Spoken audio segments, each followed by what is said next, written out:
ओम शांति। आप सभी का बहुत-बहुत स्वागत है आज के इस बातें मुलाकातें कार्यक्रम में। आशा करता हूँ आप सभी बिल्कुल हेल्दी, वेल्दी और हैप्पी होंगे। और आज के इस शाम को सजाने के लिए हमारे साथ नेहा जी हैं, जिनसे हम लोग बातें करेंगे और साथ ही साथ सुरीता भी थोड़ी देर में जुड़ने वाली हैं। अभी हमारे साथ नेहा देसाई हमारे साथ जुड़ गए हैं। उनका बहुत-बहुत दिल से स्वागत है आज के इस एपिसोड में, आज के इस शो में, टॉक शो में। नेहा जी, बहुत-बहुत स्वागत है। कैसे हैं आप? मैं फर्स्ट क्लास हूँ। जी, आपका जी, जी। बहुत-बहुत धन्यवाद कि आज मुझे ये मौका मिला। जी, जी। सबसे पहले तो आप सभी को बहुत सारे लोग याद कर रहे हैं आपको और मैं चाहूँगा कि आप थोड़ा-सा अपने बारे में हमें बताइए और हाँ जी। क्या कर बेसिकली रहे हैं और आपके मैं फैमिली में कौन-कौन है? मैं ऐसी फैमिली से हूँ, बिलॉन्ग करती हूँ कि जो बचपन से ही अच्छा। हमें भगवान और भक्ति के बारे में बहुत ही ज्ञान दिया गया था। मेरे हुँ, हुँ, हुँ। फैमिली में फिलहाल मेरे पापा हैं, मेरी बहन है और मेरा भाई, हम सब साथ में रहते हैं। हुँ, मैं हुँ, खुद हुँ। अनमैरिड हूँ क्योंकि मुझे अपनी आइडेंटिटी बनाए रखनी थी और मुझे ऐसा हमेशा से था कि जब भी हम शादी कर लेते हैं तो हमारी इंडिविजुअल आइडेंटिटी गुम हो जाती है। हुँ, हुँ, और हुँ, हुँ। मुझे मतलब एक ऐसे परिवार से हूँ कि जहाँ पर आई थिंक मैं सबसे पहले ग्रेजुएट हूँ और हुँ। डबल ग्रेजुएट हूँ और मैंने और भी आगे बहुत सारे एडवांस और प्रोफेशनल कोर्स किए हैं। अच्छा, अच्छा। साथ-साथ में अभी मैं इंडिपेंडेंटली अंधेरी मुंबई में रहती हूँ अ, और प्राइवेट फर्म में टीएनडी गलियाकोट कंटेनर्स करके प्राइवेट फर्म है, वहाँ पर मैं एचओडी अकाउंट्स के रूप में काम करती हूँ। अरे वाह! तो यहाँ पर मेरी जो लाइफ़स्टाइल थी उसके बारे में भी मैं थोड़ा आपको बताना चाहती हूँ, कि साथ-साथ में भक्ति भाव का तो जैसे मेरे में संस्कार था ही, बट साथ-साथ में मुझे फ़ैशन करने का भी बहुत शौक था और साथ में मौज करने का जैसे मूवीज़ देखने का, नॉवेल्स पढ़ना है, शॉपिंग करने का शौक है और डिस्को में जाना बहुत मेरा एक पहले से ही एक शौक रहा। तो ये मेरी लाइफ़स्टाइल थी और आज मैं वो मुकाम पे हूँ कि जहाँ पर मेरे में काफ़ी बदलाव और ट्रांसफ़ॉर्मेशन है, परिवर्तन है और मेरी लाइफ़स्टाइल बहुत सुकून वाली है। तो यही मेरा परिचय है बेसिकली।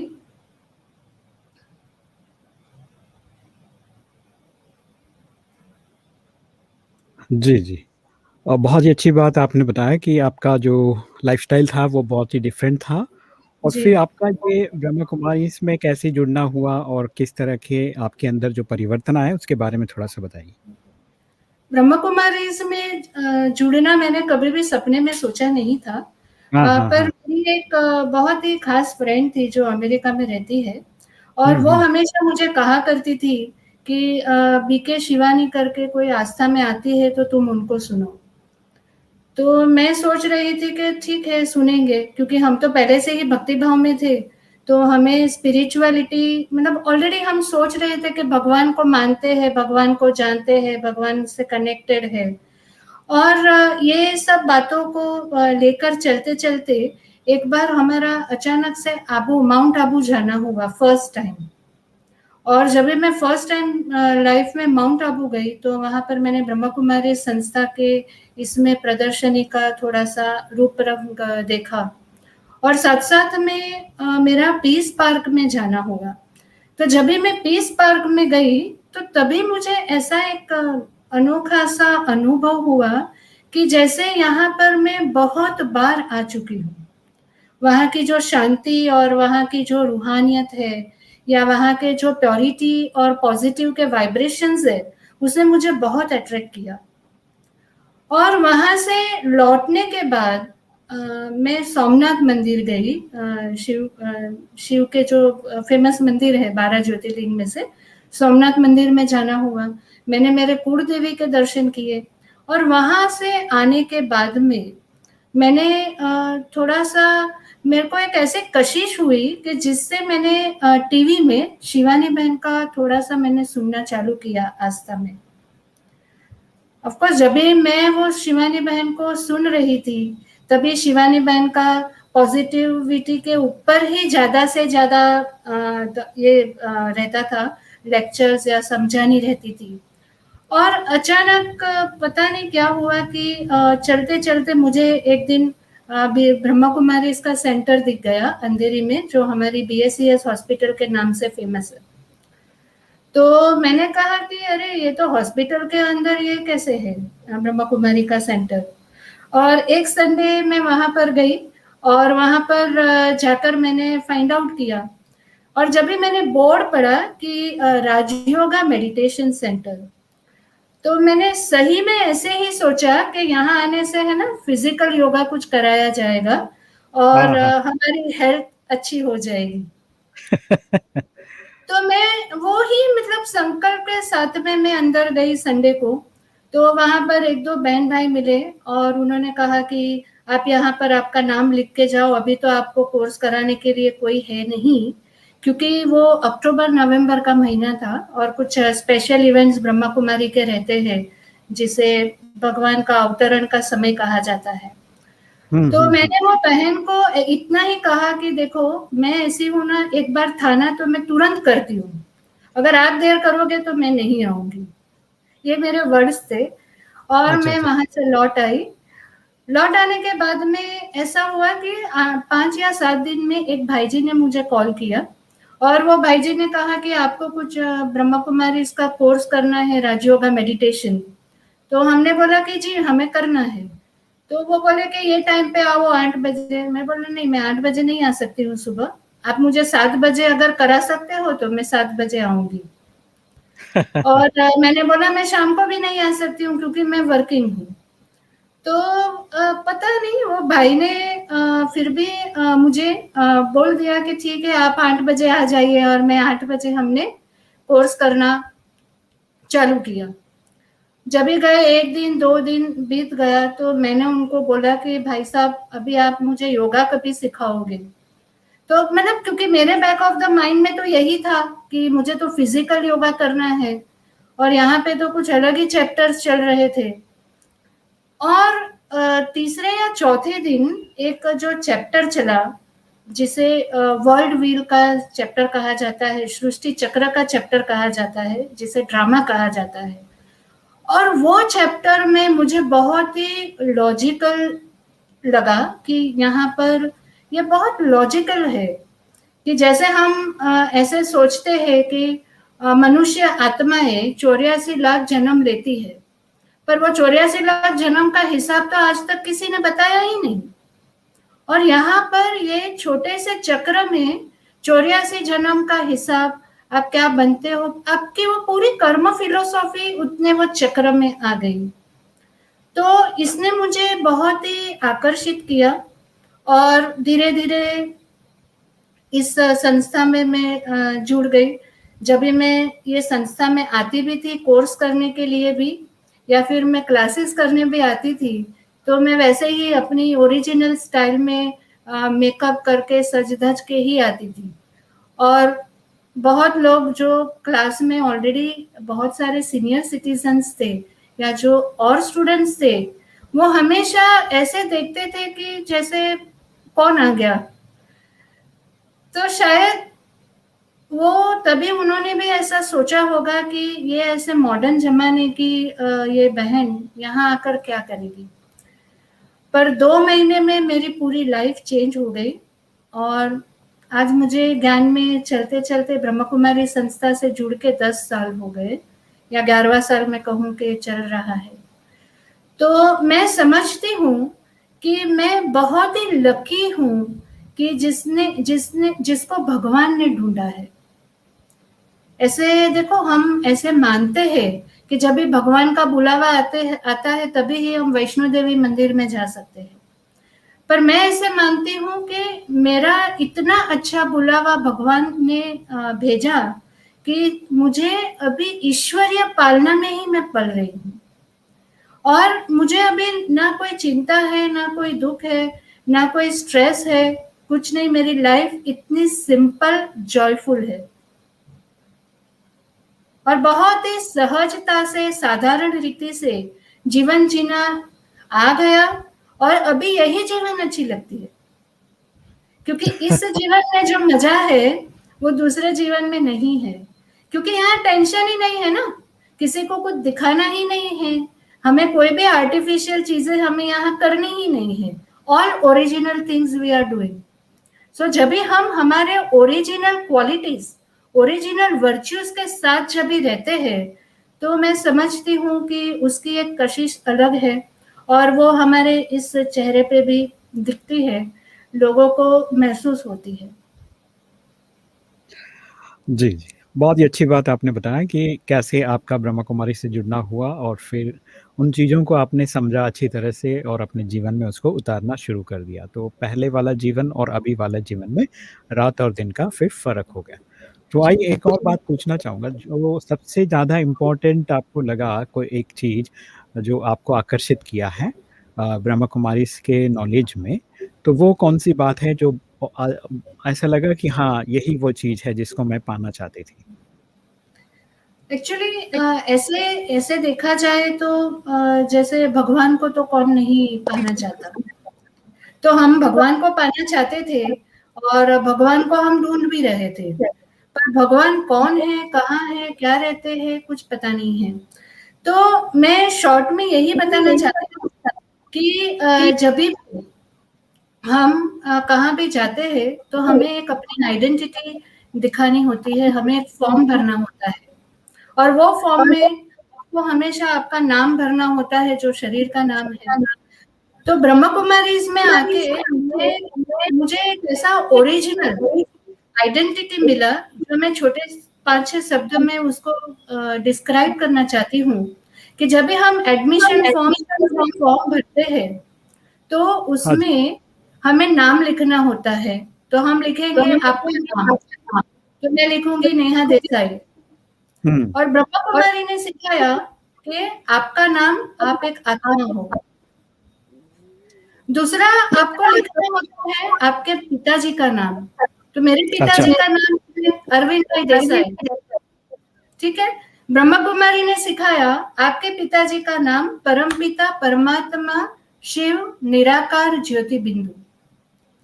तीसरा हमें लिखना होता है आपका प्रेजेंट एड्रेस।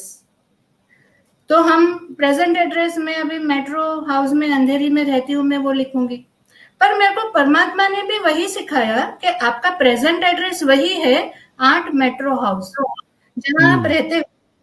पर परमानेंट एड्रेस, जो परमानेंट एड्रेस हम बहुत बार जब भी वो फॉर्म भरते हैं तो फॉर्म में भी हम परमानेंट एड्रेस क्या लिखते हैं, सेम एज अबाव।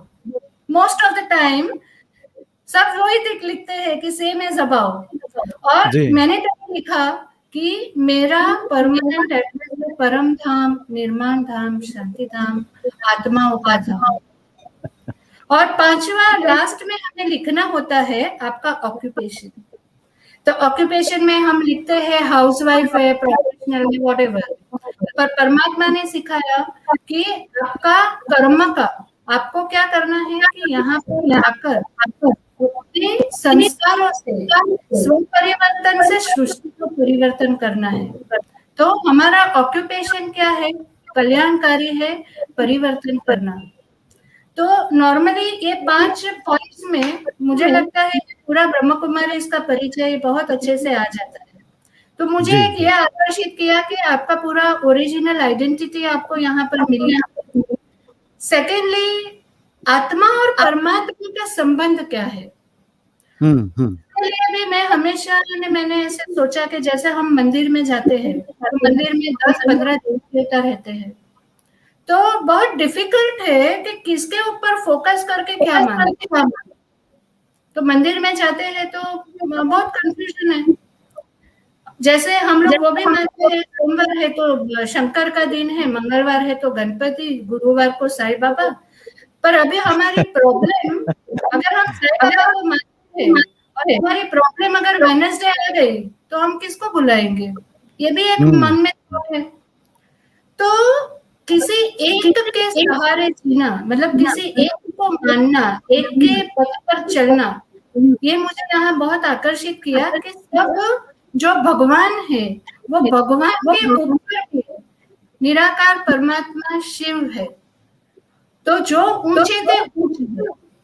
तो ये बात मुझे आकर्षित की। और साथ साथ में जैसे मैंने पहले ही बताया कि ड्रामा की बात मुझे बहुत अच्छी लगी, और साथ साथ में अष्ट शक्ति, ये चार चीजें मेरे जीवन को इतनी कशिश की कि मेरे जीवन में बहुत सारा परिवर्तन इन चीजों से आने लगा। और ड्रामा को यूज करते करते जीवन बहुत सहज हो गया। कुछ भी हुआ चिंता करनी ही नहीं है, क्योंकि ड्रामा चल रहा है। और ड्रामा के अंदर ये पॉइंट मैं सब दर्शकों को अवश्य कहना चाहती हूँ कि जैसे हम एक मूवी देखने जाते हैं, 3 घंटे की मूवी होती है, और वो मूवी में जब भी हम देखते हैं हीरो राइट है और विलन उसको मार रहा है, ठीक है, ठीक है। तो जीवन में भी ऐसी परिस्थिति आती है कि हम राइट है, दूसरे रॉन्ग है, लेकिन फिर भी हमें मार पड़ रही है। अभी वो ड्रामा हम 3 घंटे का देखते हैं, क्या हम हमारी सीट छोड़कर उठते हैं और उनको कहते हैं कि अरे तू रॉन्ग है और ये नहीं कर सकते हैं, नहीं कर सकते हैं ना, क्योंकि हमको वो राइट ही नहीं है, हमको वो अथॉरिटी नहीं। पर हमारे जीवन में जो ड्रामा है और दूसरे जो हमारे आजू बाजू में है उनके जो ड्रामा चल रहे हैं, उसमें हम इंटरफियर करते हैं। बार बार वो सीट से उठते हैं और उसको बोलते हैं तुम्हारी एक्टिंग ठीक नहीं है, तुमने ये बराबर नहीं दिया, तुम्हारा एक्सप्रेशन ठीक नहीं है, तुम्हारे डायलॉग्स ठीक नहीं है, तो इसीलिए जीवन में गड़बड़ है। तो पूरा ये जब भी ब्रह्म कुमारीज में आए तभी हमें ये समझ में आया कि ये ड्रामा क्या है। और जैसे टीवी में सारे दर्शक जो देख रहे हैं या सुन रहे हैं मुझे, हमने टीवी में बहुत सीरियल देखी, कहानी घर घर की, है ना, 5 साल 8 साल 10 साल कितना साल चली, पर तभी ये कहानी और ये कहानी दोनों में बहुत फर्क है। इसीलिए यहाँ पर यही सोचा कि जो मैं हमेशा कहती हूँ कि ब्रह्म कुमारीज एक ऐसा डिवाइन ब्यूटी पार्लर है जो आपको परिवर्तन कर देता है। आपको फिर कोई भी आर्टिफिशियल मेकअप की जरूरत नहीं है, क्योंकि आपका ग्लो ऑलरेडी आपके अंदर जो वर्च्यूज, इनर वर्च्यूज जो आती जाती है, उससे आपका ऑलरेडी श्रृंगार होते जाता है। और सेकेंडली ब्रह्म कुमारीज एक ऐसा हमको ये स्पेक्स देता है, जब भी हम देखो ये कभी भी हम चश्मे पहनते हैं तो हमको दूर की ही चीज पहले दिखाई देती है। कभी भी आप चश्मे पहनोगे तो सबसे पहले कौन सी चीज दिखाई देगी? दूर की चीज दिखाई देगी। ब्रह्म कुमारी ये सिखाती है कि आप जो चश्मा पहनते हो उससे पहले अपने आप को देखो, स्वयं को देखो, दूसरों को नहीं। तो ये कुछ बातें हैं जो बहुत कशिश की, जिससे मैंने बहुत कुछ सीखा और मेरे जीवन में बहुत सारा परिवर्तन आ गया। जी, बहुत बहुत धन्यवाद नेहा जी, बहुत ही अच्छी बात आपने बताया, थैंक यू सो मच। आइए आगे बढ़ते हैं और हमारे साथ सुरीता जी जुड़ गए हैं यूएस से, सॉफ्टवेयर इंजीनियर हैं और मेडिटेशन भी करते हैं। बहुत बहुत स्वागत है आपका सुरीता जी, कैसे हैं आप? Thank you, thank you. How are you? और मैं अच्छी हूँ, आप लोग कैसे हो? बढ़िया बढ़िया, आपको देख के अच्छा लगा, मुझे लगा आप ज्वाइन होंगे कि नहीं। जी जी, मैं चाहूंगा कि आपके अपने बारे में बताइए, अपने फैमिली के बारे में बताइए। मैं यूएस में काफी साल हो गया, करीब 25 साल हो गया यूएस में।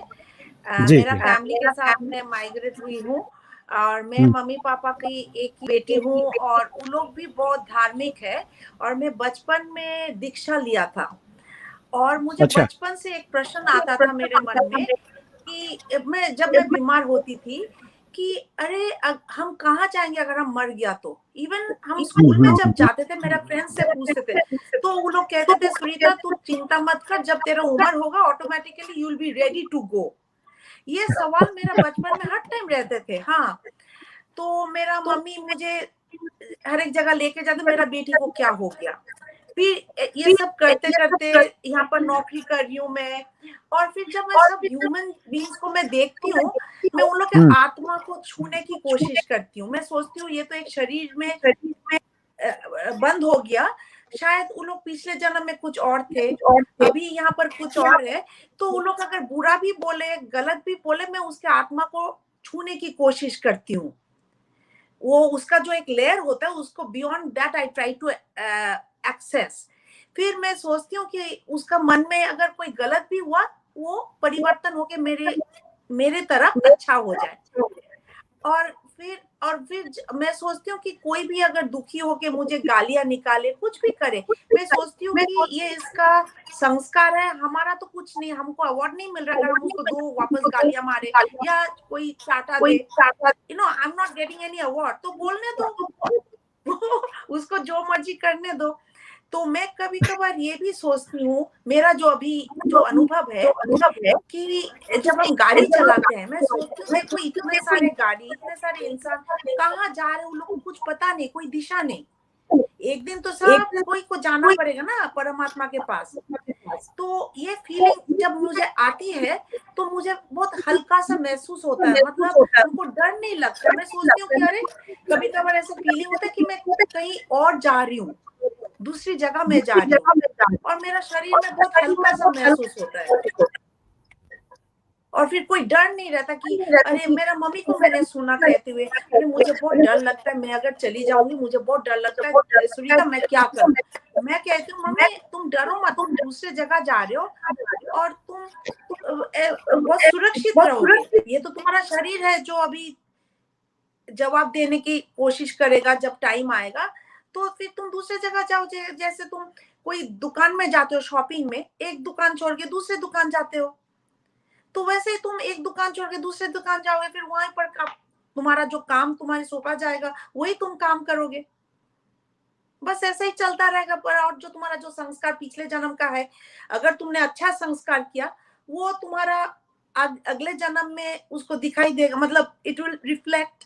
And if you have done any bad things जो इस जन्म में पूरी नहीं हुई, तो it will be carried over in your next birth. अगर बुरा हुआ, गलत हुआ या अच्छा हुआ, शायद मैं कुछ गलत काम किया होगा उसके साथ जो मेरे साथ वो बुरा कर रहा है। चलो अभी मैं ऐसे सोचती हूँ रमेश जी, और आपको मैं कहती हूँ कि अगर मुझे मेरे को कोई गालियां दिया, कोई गुस्से से बात किया, तो मैं सोचती हूँ यू नो व्हाट, वो जरूर मेरे पिछले जन्म का फल है। वो मैं जरूर उसके साथ कुछ बुरा किया होगा, इसलिए वो अभी मेरे साथ ये करे, चलो हिसाब किताब बराबर हो गया, आगे बढ़ते हैं।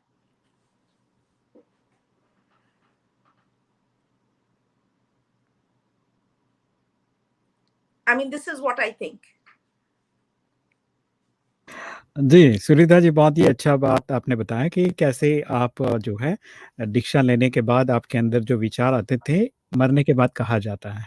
फिर उसके बाद आप उन चीज़ों को समझने की कोशिश की और हर बार आप जो है पॉज़िटिव सोचती हैं सबके बारे में। कोई भी आपको कैसा भी व्यवहार करता है, आपके साथ कुछ भी करता है, चाहे गाली भी देता है, तो आप उसको रिसीव नहीं करते, ये बहुत अच्छी बात है और उसके बदले में आप सोचते हैं कि जैसा मैं पॉज़िटिव हूँ, वैसे वो पॉज़िटिव हो जाए। ये बहुत ही अच्छी बात आपकी लगी मुझे, थैंक यू सो मच और बहुत ही अच्छा लग रहा है आप हमारे साथ जुड़ गए इस एपिसोड में। और आपके लिए सवाल अनुज जी पूछ रहे हैं कि सुनीता जी, आप इंडिया और यूएस में क्या फ़र्क है? हाँ, क्या इंडिया और यूएस में क्या फ़र्क है? और आपके यहाँ फ़ॉरेन में क्या डिफ़रेंस है? आप जहाँ रहते हैं वहाँ पे? अच्छा, अमेरिका और इंडिया का क्या फ़र्क है? मैं हाँ, तो डिफ़रेंस क्या सबसे हाँ, डिफरेंस ये है कि इन लोग का जो है ना, वो लोग इसी वक्त के लिए जीते हैं। वो लोग सोचते नहीं है कि अगर हम ये शरीर छोड़ के दूसरे शरीर में चले जाए क्या होगा। उसमें उन लोग को बहुत डर है, वो सोचते ही नहीं है बिल्कुल। वो सोचते हैं अभी ये है, हम मतलब पूरे जीवन, मतलब यहाँ से हम कहीं नहीं जाने वाले, यहीं पर ही हम अटक के रहेंगे। उन लोग का यही सोच है। उन लोग मतलब वो उसके बारे में वो सोच ही नहीं सकते, विचार तो दूर की बात है। मगर और एक बात है रमेश जी, मैं बताना भूल गई, आपके साथ जो मैंने जो योगा का जो किया था, दैट रियली जी, जी। Help me. जो हमने अनुज जी से भी सीखा ब्रह्म कुमारी के बारे में, तो that has really inspired me कि आप लोग बिना कोई स्वार्थ के, विथ फुल डेडिकेशन, कितने इंसान को आप लोग सेवा करते हो, उन लोग को आगे जाने के लिए मदद करते हो। सेल्फलेस डिवोशन एंड सेल्फलेस जो आप लोग का एक्शन है, that has really impressed me a lot. जी, जी। बहुत-बहुत धन्यवाद सुनीता जी, आप ब्रह्मा कुमारी इसके थैंक नॉलेज यू। को भी आपने सीखा, समझा और वहाँ से भी आपको एक पॉजिटिव ऑरा मिलता है और आप सेल्फलेस सेवा को समझ रहे हैं उनकी। तो आइए आगे बढ़ते हैं, फिर से मैं नेहा जी से जोड़ना चाहूँगा और नेहा जी, अभी मैं चाहूँगा कि तनाव क्यों आता है और कैसे उसको कम किया जाता है, उसके बारे में थोड़ा-सा बताइए? जैसे अभी सुनीता जी बता रही हैं कि फ़ॉरेन में वो लोग सोते ही नहीं हैं, जागते रहते हैं। तो इसका कारण क्या है? वो कैसे तनाव को कम कर सकते हैं? इसके बारे में थोड़ा-सा बताइए।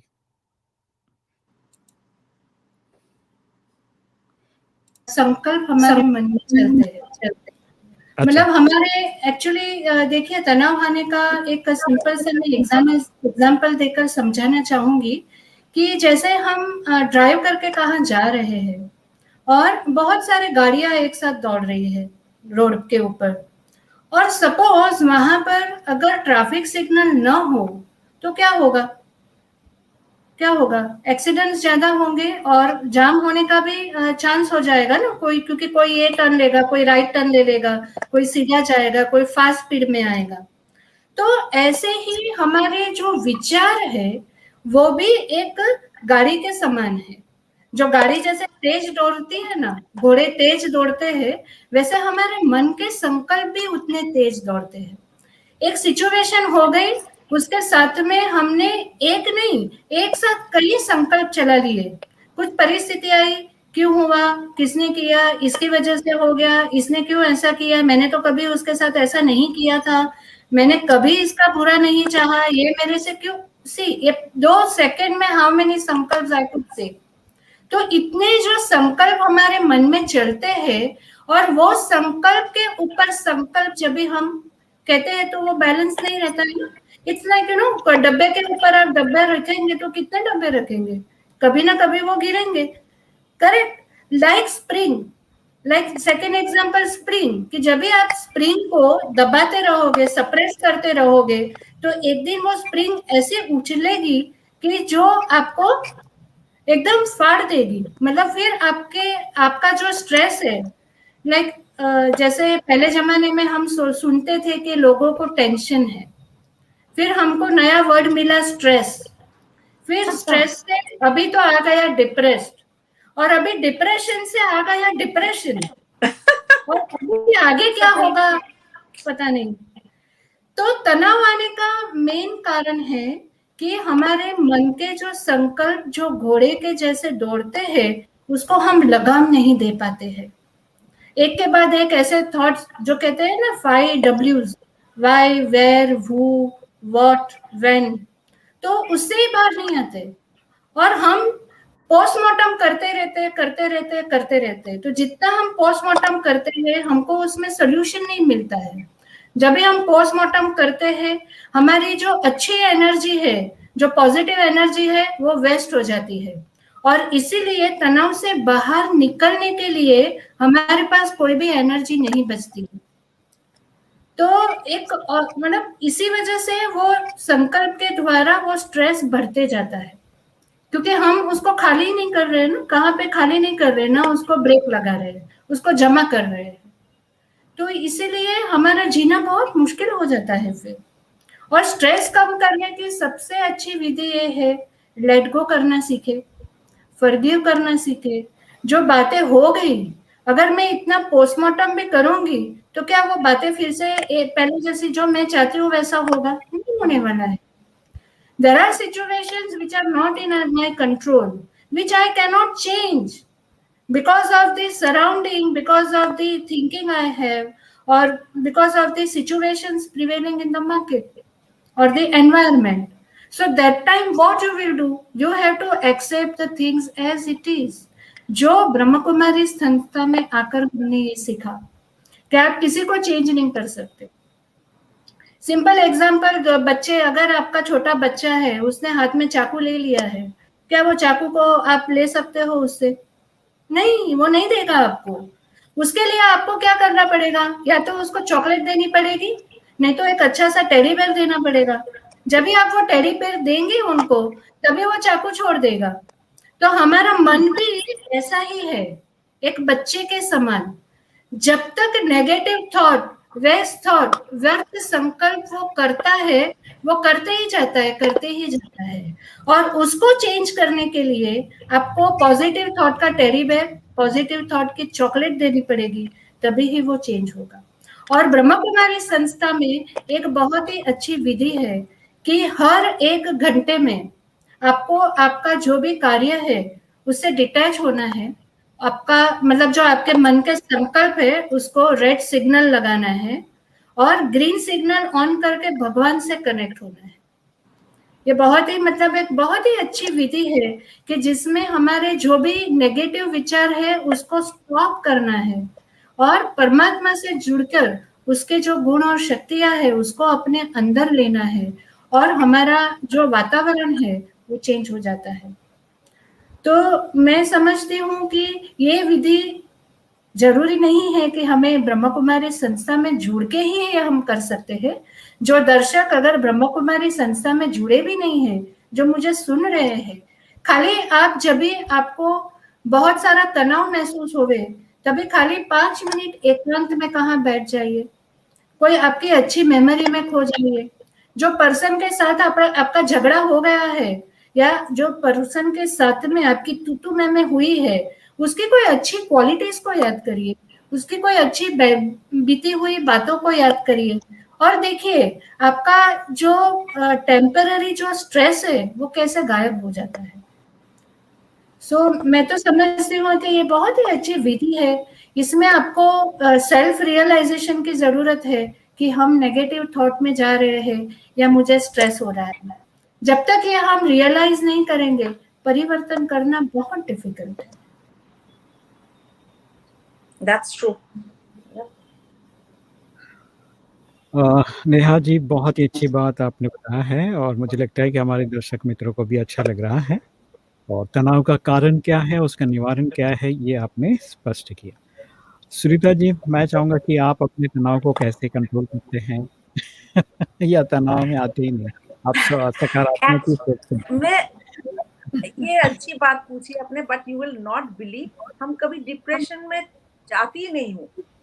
बिकॉज यू नो, मैं जब अगर कुछ बुरा चीज हो रहा है ना, मैं ऐसे मेरा गुरु का मंत्र जप करती हूँ और फिर मैं बोलती हूँ चलो कल अच्छा दिन रहेगा, ये क्या, ये तो टेम्पररी है। तो I don't let any depression और any kind of depressive situation pull me down. मतलब I try to be strong, ऐसे दैट देखो अंतिम हम लोग का एंड है डेथ, उससे तो और कुछ नहीं हो सकता ना। तो ये डिप्रेशन टेम्परेरी है, आएगा जाएगा, कोई बात नहीं, it's all part of life. आज हमने खाना खाया, हमारा हजम ठीक से नहीं हुआ, तो हम क्या करेंगे, पूरा स्टमक को काट के फेंक देंगे? नहीं, चलो ठीक है, दवाई ले लो एंड देन आगे बढ़ो, यू नो। तो फिर मैं गाना सुन लेती हूँ, या तो कोई शॉपिंग कर लेती हूँ, या तो मतलब किसी से बात कर लिया, कोई अच्छी अच्छी सोच कर लिया, and then I just get out of it within half an hour. मैं सोचती हूँ चलो कोई मेरे को डिप्रेसिव बात किया, कोई सिचुएशन हुआ, उसका ही मतलब कर्म बेकार हो रहा है, हम तो ठीक है, हम आगे बढ़ रहे हैं, डजंट मैटर, आगे बढ़ो। या तो अनुज जी से कभी बात कर लिया, या तो रमेश जी से बात कर लिया।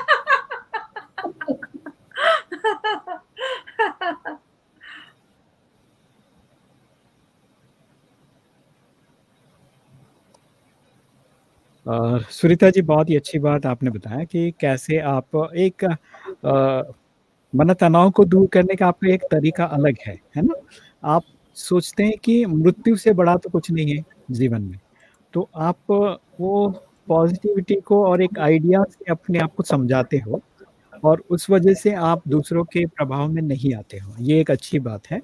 और आपका डेस्टिनेशन क्या है मनुष्य जीवन का? जन्म और मृत्यु, उसके बीच में जीवन है और ये दोनों चीज़ों को जन्म में हम जीवन पाते हैं और मृत्यु में जीवन गँवा के नया पाते हैं। तो वो दोनों चीज़ों को आपने ठीक से समझा है और इसीलिए आपको जो है कोई भी चीज़ आपको आपके ऊपर प्रभाव नहीं करता या आप उससे प्रभावित नहीं होते। ये बहुत ही अच्छी बात आपने बताया। मुझे लगता है कि ये चीज़ें हमें समझने की ज़रूरत है आज के समय में। तो आइए कौशल जी, कैसे हैं आप? आपका माइक ऑन कीजिए, आवाज नहीं आ रहा है।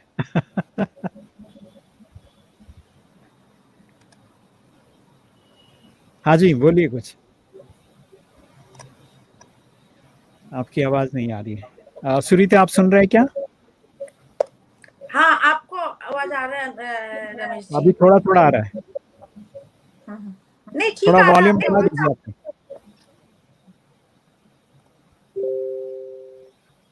नहीं, कौशल जी का आवाज नहीं आ रहा है। हाँ, उनका वही। आवाज नहीं आ रहा। कौशल जी, आपका आवाज नहीं आ रहा है। बाद में एक करेंगे। बार फिर से एंटर कीजिए आप। रश्मि जी, आपको मेरी आवाज आ रही क्या? माइक ऑन करके आप बताइए। आपको मेरी आवाज आ रही है?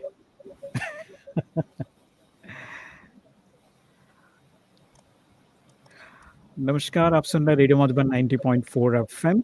बातें मुलाकातें, इस कार्यक्रम को आप सुन रहे हैं। हमारे साथ सुरीता जी हैं और नेहा जी मुंबई से हैं। सुरीता जी यूएस से हमारे साथ जुड़ गए हैं। दोनों ही स्पिरिचुअलिटी को अच्छी तरह से समझकर अपने लाइफ को जी रहे हैं और बड़ा अच्छा लगता है कि आप किस तरह से पॉजिटिविटी को अगर अपनाते हैं और एक निश्चित जीवन की यात्रा को समझ लेते हैं, तो बहुत सारी चीज़ें जो है आपकी कम हो जाती है, ख़त्म हो जाती है।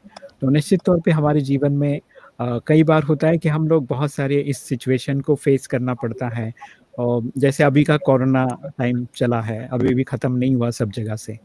तो नेहा जी, आप क्या समझते हैं ऐसे सिचुएशन में कैसे हम अपने आप को पार कर सकें या तनाव से कैसे, क्योंकि घर के अंदर है तो कुछ समझ ही नहीं आ रहा है कि क्या करें। तो आप क्या करते हैं ऐसे समय में और कोरोना काल में आपने अपने आप को कैसे स्टेबल रखा है? एक्चुअली मैं तो मेरी लाइफस्टाइल थोड़ी ये भी है कि मैं वर्किंग हूँ और मैं अपने आप को बहुत बिजी रखती हूँ। सेवा में, ब्रह्म कुमारी इसके प्रोग्राम्स में बिजी रहती हूँ, जॉब में बिजी रहती हूँ। और जो मुझे जानते हैं उन्हें पता है कि मैं बहुत वर्कोहॉलिक। तो मेरे जैसे लोगों को जब भी कोरोना आया और घर के अंदर रहना पड़ा, तो वो अपने आप में बहुत बड़ी चैलेंज थी। थोड़े दिन तो बहुत अच्छा लगा क्योंकि बहुत सालों से बिल्कुल आराम नहीं किया था, रोज दौड़ रहे हैं घड़ी के कांटों पे, तो थोड़े दिन अच्छा लगा। फिर साथ साथ में थोड़ा वर्क फ्रॉम होम था ऑफिस से, तो वो कर रहे थे। फिर बॉम्बे जैसे शहर में तो कोरोना महामारी बहुत ही ज्यादा पैंडेमिक में फंसे थे, तो घर के काम भी खुद करने पड़े, तो थोड़े दिन एंजॉय किया। पर कहते हैं ना कि अंदर की जो पावर थी वो बहुत ही मजबूत थी, तो बाहर के जो वातावरण थे उसने इम्पैक्ट नहीं किया क्योंकि हम बिजी रहे, हम ये अपना स्पिरिचुअलिटी से जुड़े रहे, हमारा जो मेडिटेशन का प्रैक्टिस है वो करते रहे, घर के काम करते रहे और हमने ऐसा सोचा कि ठीक है, ये दिन भी बीत जाएगा, कुछ नया। और मेरा एक लक्ष्य रहता है कि जीवन में हमेशा कुछ नया करना चाहिए। मैं कभी भी कॉमन चीजें नहीं करती हूँ। मैं शॉपिंग भी करती हूँ तो मेरा एकदम कुछ अलग ही रहती है शॉपिंग। तो मुझे एक ऐसा लगा कि ये भी कुछ एक नई टाइप की जीवन है, जीकर देखते हैं। तो कोरोना काल में हमने अपने आप को कभी भी ना डर में महसूस किया, ना कभी भी हमको ये लगा कि अरे हम अकेले हैं घर में, या ये नहीं है वो नहीं है, कुछ भी नहीं। और साथ साथ में जब भी मेडिटेशन का प्रैक्टिस करते रहे तो उससे हम बहुत हल्के रहे। तो ये एक बहुत ही, और मेरे में जैसे हमको गाना लिखने का शौक है, कविता बनाने का शौक है, फिर कुछ और भी करने का शौक है, तो जो टाइम हमें नहीं मिल रहा था पहले वो हमें मिला। तो पर साथ साथ ये भी हुआ कोरोना काल में, हमारे साथ ये भी हुआ कि हमारे कोई बहुत अजीज जिन्होंने शरीर छोड़ दिया और हमको वो छोड़कर भी चले गए, लेकिन वो वो भी बात हमने इतनी इजीली एक्सेप्ट कर दी। और साथ साथ में मुझे खुद को कोरोना हो गया था अभी मार्च में, मैं माउंट आबू से रिटर्न आई तो मैंने अच्छा, अच्छा। ऐसे अनुभव किया कि जैसे मक्खन से किसी ने बाल निकाल दिया, मुझे कुछ भी कोरोना की इफेक्ट पता नहीं चली। मेरे बॉस, मेरे जो घर वाले हैं वो चिंता में थे कि अरे तुम अकेली हो, बट मैं तो इतनी सेफ थी कि मुझे पता ही नहीं चला कि मुझे कोरोना हुआ था। उसका कारण ये था क्योंकि मैंने कोरोना के ऊपर बहुत सारे गाने लिखे, बहुत सारे ड्रामे किए। तो इसीलिए कोरोना के पॉजिटिव मुझे आना ही था। तो मैंने ये पॉजिटिव थॉट का कोरोना से फाइट की। जी, जी, जी। चलिए, बहुत ही अच्छी बात आपने बताया नेहा जी। किशोर जी, आपको मेरी आवाज़ आ रही है? यस सर, मेरी आवाज़ आपको आ रही है सर? हाँ, बिल्कुल, अभी पहुँच गए हैं आपकी आवाज़। तो हमारे दोनों मेहमानों के लिए, नेहा जी एंड सुरीता जी के लिए एक छोटा-सा गीत पेश कीजिए, मुखड़ा अंतरा। Okay sir, okay, sure sure sir.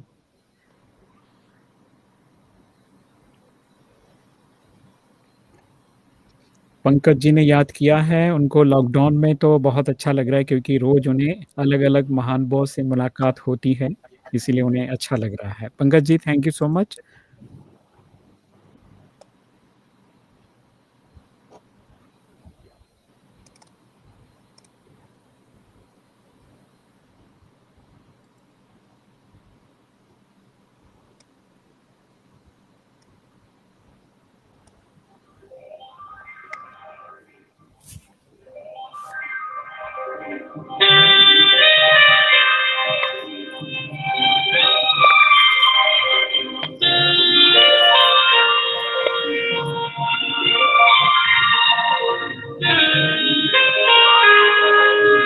ये बप्पी नायडू जी का सॉन्ग है, मुझे बहुत अच्छा लगता है। आई होप आप लोगों को अच्छा लगेगा। जी, जी।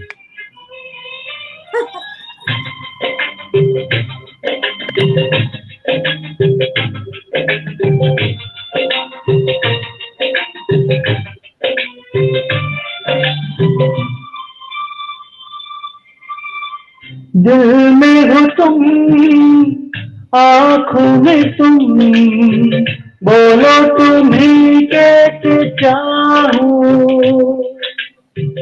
दिल में हो तुम, आँखों में तुम, बोलो तुम्हें कैसे चाहूं। पूजा करूं, सजदा करूं, जैसे कहो वैसे चाहूं। जानो मेरी जानो, जाने जाना जानो।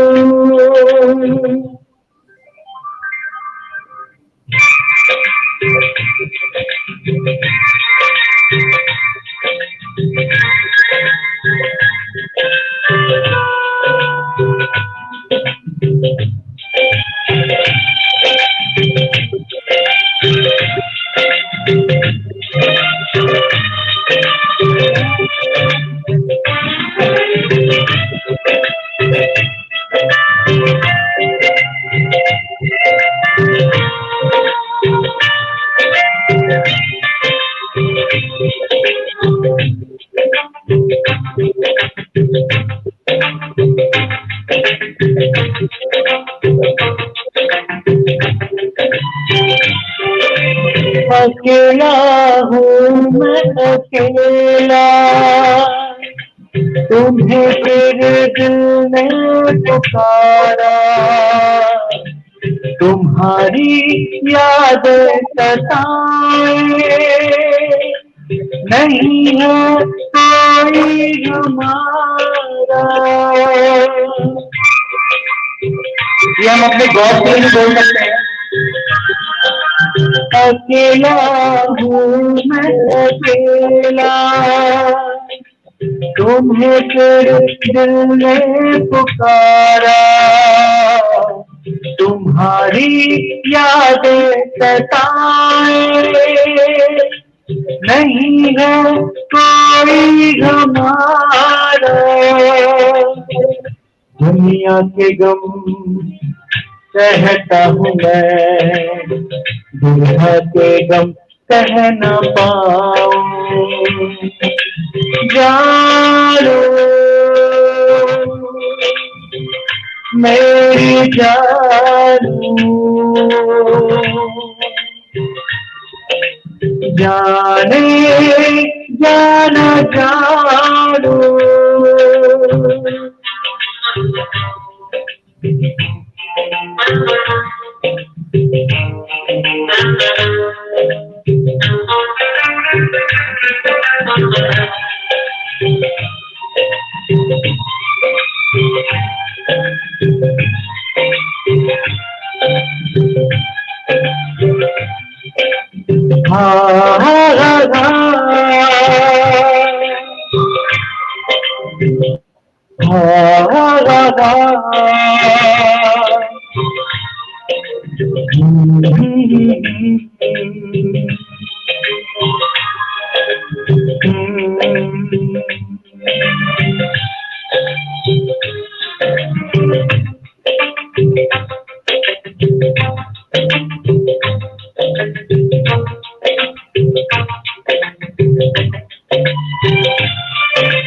हमेशा देखा यही है, मिलन के संग है जुदाई, शायद वो होगा दीवाना, चाहत ये जिसने बनाई।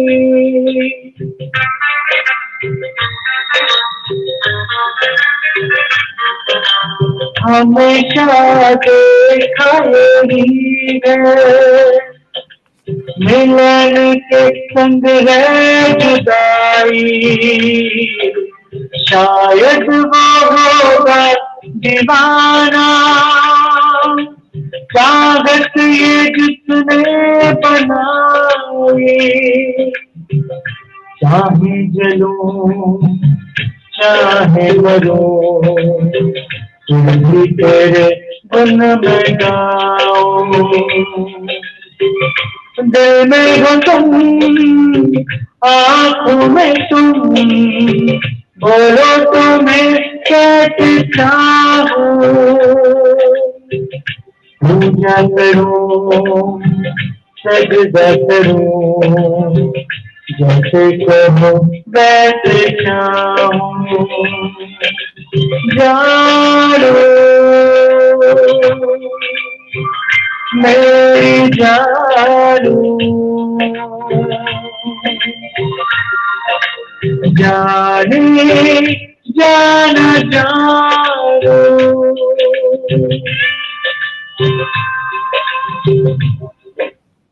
Thank you sir.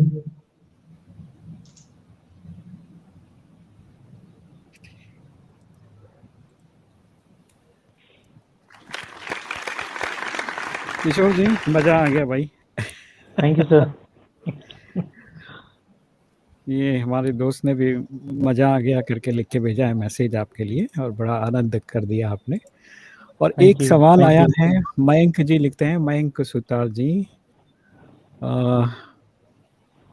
Ma'am corona virus ने ह्यूमन रेस को क्या नया सीख दिया है, इसके बारे में बताइए। क्या सिखा दिया है जो हम पहले भूल गए थे? मयंक जी पूछ रहे हैं आप जी।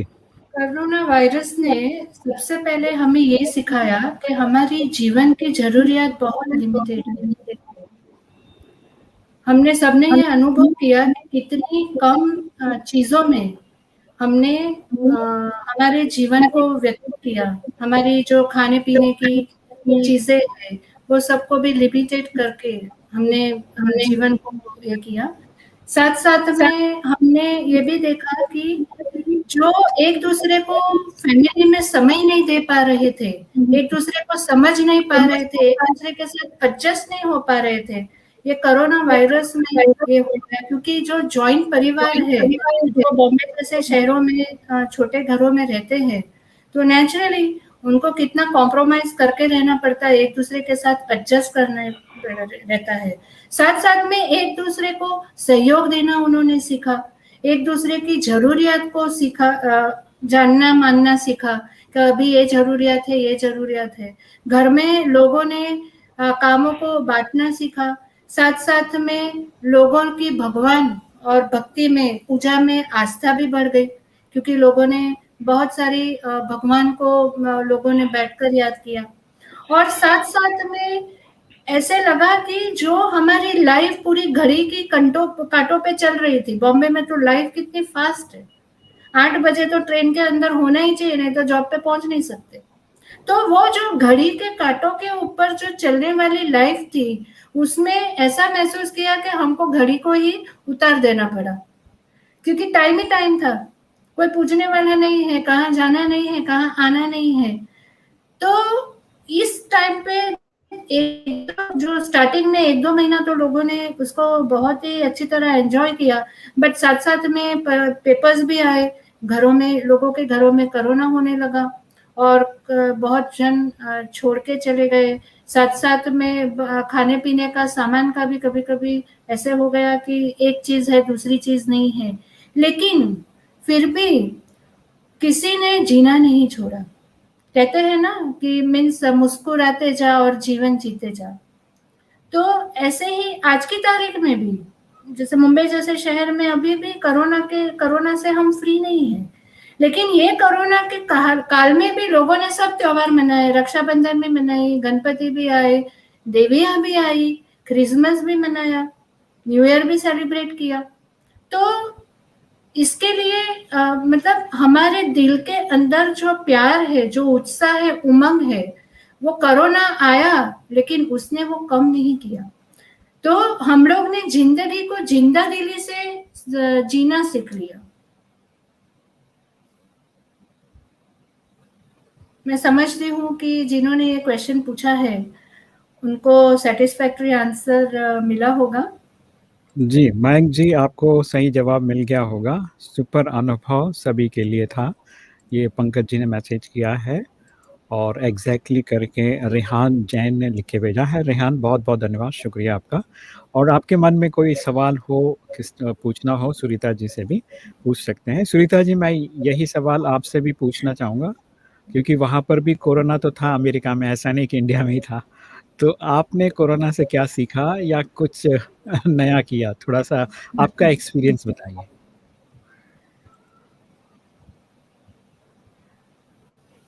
आपकी आवाज़ नहीं आ रही सुनीता जी।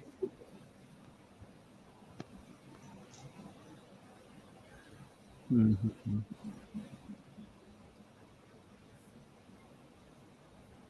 सुनीता जी, हाँ। अभी हमको सुनाई नहीं दे रहा है। एक काम करता हूँ मैं, वापस आपको री-एंटर करिए। आप री-एंटर करो, शायद कभी-कभी वो नेटवर्क इश्यू हो जाता है। आप री-एंटर करो। मैं आपसे फिर वापस जुड़ता हूँ। तब तक हम लोग रश्मि जी से एक और खूबसूरत सा गीत सुन लेते हैं, जब तक सुनीता जी आ जाएँ। अनुज जी भी आ गए हैं मुंबई से हमारे साथ, उनका भी स्वागत है। स्नेहा जी, उनके लिए और अनुज जी के लिए गीत सुनाइए, रश्मि जी। जी sir. Om Shanti sir. Om Shanti ma'am. जी, जी, स्वागत। सबको नमस्कार। जी, आज मैं एक भजन सुनाने जा रही हूँ। भजन के बोल हैं, हे रोम रोम में बसने वाले राम। हे रोम रोम में बसने वाले राम,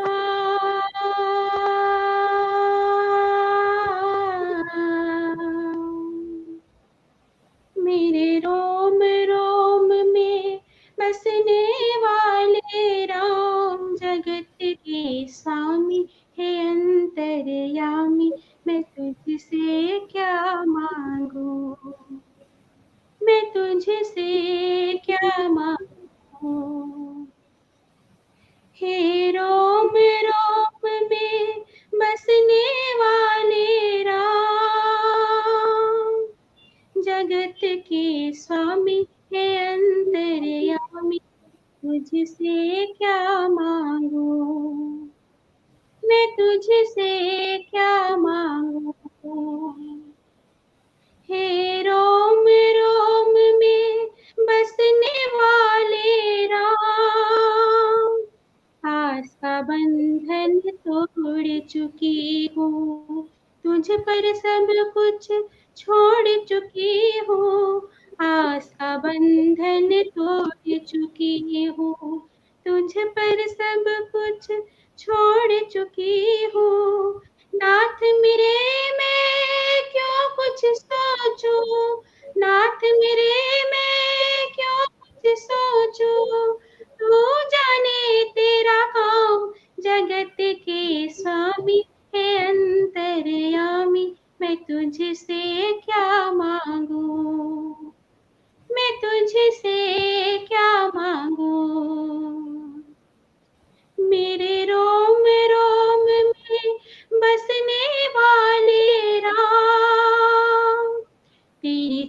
चरण की धूल जो पाए, वो कंकर हीरा बन जाए।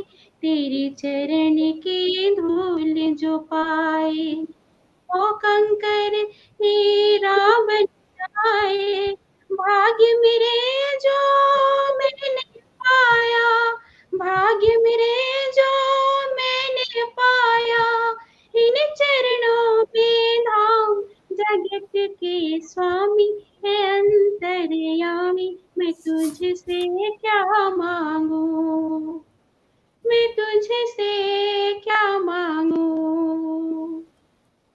मेरे रोम रोम में बसने वाले राम, भेद तेरा कोई क्या पहचाने, जो तुझसा हो वो तुझे जाने। भेद तेरा कोई क्या पहचाने, जो तुझसा हो वो तुझे जाने। तेरे किए को हम क्या देवे, तेरे किए को हम क्या देवे। भले बुरे का नाम जगत के स्वामी है अंतर्यामी, मैं तुझसे क्या मांगू, मैं तुझसे क्या मांगू।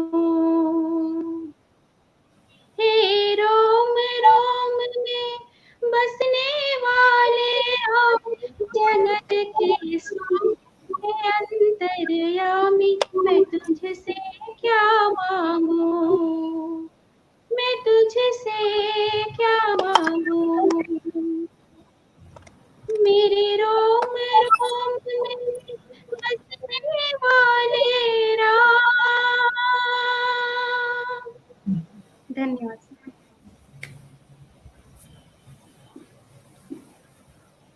बहुत ही सुंदर गीत आपने सुनाया, खो गए सब लोग आपके इस गाने में। और आपकी एक और गाने की फरमाइश आई है, लेकिन अभी फरमाइश नहीं कर सकते हैं। एक बार फिर से किशोर जी और रश्मि जी को हम लोग प्रोग्राम में बुलाएंगे और फिर फरमाइशी कार्यक्रम शुरू करेंगे। यस, सुनीता जी, आप अपना कोरोना का अनुभव सुनाइए। यस। ओके, एक्चुअली जो अमेरिका का जो माहौल है ना, दे आर वेरी हाँ। न्यूक्लियर, लाइक न्यूक्लियर फैमिली के ऊपर डिपेंड करते हैं ना। दे डिडंट हैव दैट अटैचमेंट, मतलब कोई फैमिली के साथ अटैचमेंट या भाई बहन कोई भी रिश्ते के साथ अटैचमेंट नहीं था। मतलब आप आपके हिसाब से चलो, मैं मेरे हिसाब से चलूंगी, you know, they didn't have that attachment. But with the corona they started feeling that insecurity, so now they are trying to bring in the family together और एक दूसरे के साथ प्यार मोहब्बत, and that is very much there, that has developed a lot in America. मतलब they have started valuing the family values, their parents, their मतलब relationships, everything, and that has brought them together. अभी मतलब पहले होता था ना 18 साल में घर से बाहर जाओ, पेरेंट्स आपका बच्चे को नहीं रखेंगे, all those kind of stuff, but now they have become very togetherness, grandparents को देखना, so that feeling has developed a lot of change I see in America between the people who live here, मतलब blacks or Caucasians, anybody, that closeness बहुत आ गया उन लोग में, और एक डर पैदा हो गया, suppose if I lose them, so they want to spend more time. That insecurity has them. Before उन लोग का क्या होता है, they took things for granted. हम ही हम हैं, हम स्वयं हैं, you know, we don't need anybody. Now that thing has brought them, this corona has brought them together. और मेरा जो हुआ ना, मेरे को 2 बार कोरोना आया था, तो मैं 2 बार कोरोना हुआ था, and you know what I told myself, I said corona मुझे क्या करेगा, अगर हमको जाना है, अगर वक्त आ गया हम चले जाएंगे, बिना कोरोना के चले जाएंगे। तो शायद कोरोना ने सोचा कि यहाँ पर तो मेरा कोई फायदा होने वाला नहीं है, तो 5 दिन में ही चले गए। तो मैंने सोचा दोस्त तू फिर दोबारा आ जाना। माय गॉड, इतना सीरियस ले लिया, मैंने सोचा नहीं था, तो फिर दोबारा आ गया, मगर ज्यादा दिन रुका नहीं, 2 दिन रुक के फिर चले गए। कोरोना डर गया आपसे। हाँ, वही होगा। इसलिए 2 बार आके फिर भी कन्फ्यूज़ हो गया कि अरे कहाँ आ गया, गलती से वापस वही दरवाज़ा ठोका मैंने, जहाँ से एग्जैक्टली वापस जाना था। एग्जैक्टली एब्सोल्युटली जी, जी। थैंक यू सुनीता जी, बहुत ही अच्छा एक्सपीरियंस आपने शेयर किया कि वहाँ पर जो अमेरिका में जैसे कि न्यूक्लियर फैमिली है और लोग 18 साल के बाद तो घर से बाहर रहना शुरू कर देते हैं, तो कोरोना की वजह से एक पॉजिटिविटी देखने को मिल रहा है कि सब इकट्ठा रहना चाहते हैं, परिवार के साथ रहना चाहते हैं, ये आपने बताया। बहुत ही अच्छा एक चेंज जो है देखने को मिल रहा है सब जगह पे। तो चलिए वक़्त हो गया है इजाज़त चाहने का, नहीं तो और आपसे सुन लेते, फिर कभी वापस बुलाएँगे और अच्छे-अच्छे एक्सपीरियंस नेहा जी एंड सुनीता जी को फिर हम लोग सुनेंगे। तो किशोर जी बहुत-बहुत धन्यवाद, बहुत ही प्यारा-सा गीत आपने बप्पी दा का सुनाया। रश्मि जी आपने भी बहुत ही सुंदर गीत सुनाया जो हम सभी को बहुत ही अच्छा लगा एंड हमारे सभी दर्शक मित्र भी बहुत अच्छी तरह से फ़ील कर रहे हैं कि गाने आपके बड़े सुंदर रहे। तो चलिए बातें मुलाकातें कार्यक्रम के आज के इस एपिसोड में बस इतना ही, फिर मिलते हैं कुछ नई बातें लेकर, तब तक बनिए हमारे साथ। जी। जाते जाते मैं कुछ कहना चाहती हूँ। मैंने जी, भी जी, चंद जी। शब्द लिखे हैं आज। मैंने आपको अच्छा। जैसे बताया कि लिखे हैं, हाँ, तो हाँ, मैं हाँ। ज़रा सुनाना चाहती हूँ। एक तो कोरोना के बारे में 1-2 मैं लाइन सुनाना चाहती हूँ, कि जब भी कोरोना का मैंने ड्रामा लिखा, तो कोरोना जैसे मार्च अप्रैल में मैक्सिमम चालू हो गया। तो अप्रैल में जैसे हम न्यू ईयर में सारे महीने का प्लानिंग करते हैं, तो अप्रैल में भी हमने कुछ ना कुछ प्लानिंग की, लेकिन कोरोना आने की वजह से क्या हो गया कि ये गाना बहुत ही परफेक्ट गया। बाहर से कोई अंदर ना आ सके, अंदर से कोई बाहर ना जा सके, सोचो तभी ऐसा हो तो क्या हो। ये गाना इसको लिंक किया था। और दूसरा जब भी जून में कोरोना जो फर्स्ट लॉकडाउन अनलॉक हो गया, तो तभी एक गाना हमने उसके साथ ज्वाइन किया। मास्क में रहने दो, मास्क ना उठाओ, मास्क में रहने दो, मास्क ना उठाओ, मास्क जो उठ गया तो कोरोना आ जाएगा, फिर काढ़ी पूरी तौबा। इतनी फिर हमको काढ़ा पीना पड़ेगा ना। तो ये तो बहुत ऐसे हर महीने का हमने लिखा था, पर आपको मैंने चंद शेयर किया। अभी जाते-जाते बातें मुलाकातों के लिए मैंने कुछ लिखा है। बातें मुलाकातें तो अक्सर होती है, बातें मुलाकातें तो अक्सर होती है, आज की यह मुलाकात बहुत ही अलग है। आज की हाँ, यह हाँ। मुलाकात बहुत ही अलग है, बातें भूल जाती है, बातें भूल जाती है, यादें याद आती है। Thank RJ Ramesh ji, RJ Ramesh ji, आज का दिन हमें बहुत ही याद रहेगा। आज का ये दिन हमें बहुत ही याद रहेगा। रेडियो मधुबन में आपने हमें बुलाया, आपकी हंसी के सुर के साथ साथ दिल का उमंग उत्साह भी झूम रहा। आपकी क्या हंसी के साथ साथ, हंसी के सुर के साथ साथ दिल का उमंग भी झूम रहा, और दिल से आवाज आ रही है, मधुबन खुशबू देता है, वाह! सागर सावन देता है, जीना उसका जीना है, जो औरों को जीवन देता है, मधुबन खुशबू देता है। Thank you so much Neha Ben, बहुत ही प्यारी-प्यारी बातें आपने बताया, थैंक यू सो मच।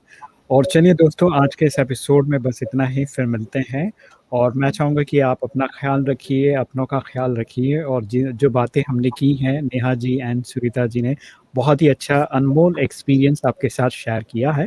उन एक्सपीरियंस को आप बार-बार रिवाइव करें, याद रखें और दूसरों को भी सुनाएँ, ताकि वो याद रहने से क्या हो जाता है कि आप कोई भी मुश्किल में अपने आप को सँभाल पाएँगे, अपने आप को विजयी बना पाएँगे।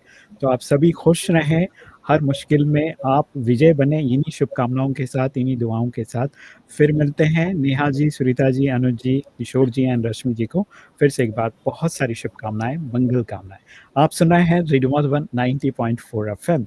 जय हिंद, जय भारत, ओम शांति। ओम शांति। ओम शांति।